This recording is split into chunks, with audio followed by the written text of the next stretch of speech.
रेड़की वेझो ॻोठ उमर में मामूली ॻाल्हि तां बासरनि पारां नीगर ते तशदुद कयो वियो आहे। जाबदार उमर भयो 16 वरियनि जे सही राॼण खे सख़्त तशदुद जो निशानो बणायो। मुतासिर नीगर जे वारसनि एहतिजाजी मुज़ाहिरो कयो आहे। एहतिजाज कंदड़नि जो चवणु आहे त नीगर ते तशदुद कंदड़ जाबदार खे गिरफ़्तार कयो वञे। आगाह कयूं पिया। रेहड़की वेझो ॻोठ उमर में मामूली ॻाल्हि तां बाअसर पारां नीगर ते तशदुद कयो वियो आहे। जवाबदार उमर भयो 16 वरियनि जे ज़हीर राॼण खे सख़्त तशदुद जो निशानो बणायो। मुतासिर नीगर जे वारसनि एहतिजाज जो मुज़ाहिरो कयो आहे। एहतिजाज कंदड़नि जो चवणु आहे त नीगर ते तशदुद कंदड़ जाबदार खे गिरफ़्तार कयो वञे। आगाह कयूं पिया। रेहड़की वेझो ॻोठ उमर में मामूली ॻाल्हि तां बाअसरनि पारां नीगर ते तशदुद कयो वियो आहे।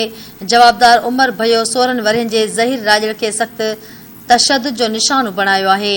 मुतासिर नीगर जे वारसनि एहतिजाजी मुज़ाहिरो कयो आहे। एहतिजाज कंदड़नि जो चवणु आहे त नीगर ते एहतिजाज कंदड़ जवाबदारनि खे गिरफ़्तार कयो वञे।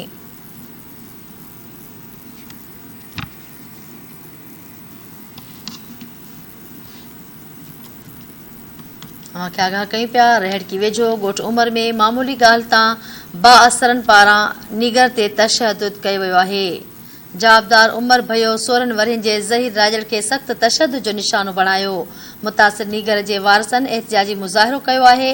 एहतिजाज कंदड़नि जो चवणु आहे त नीगर ते तशदुद कंदड़ जाबदारनि खे गिरफ़्तार कयो वञे।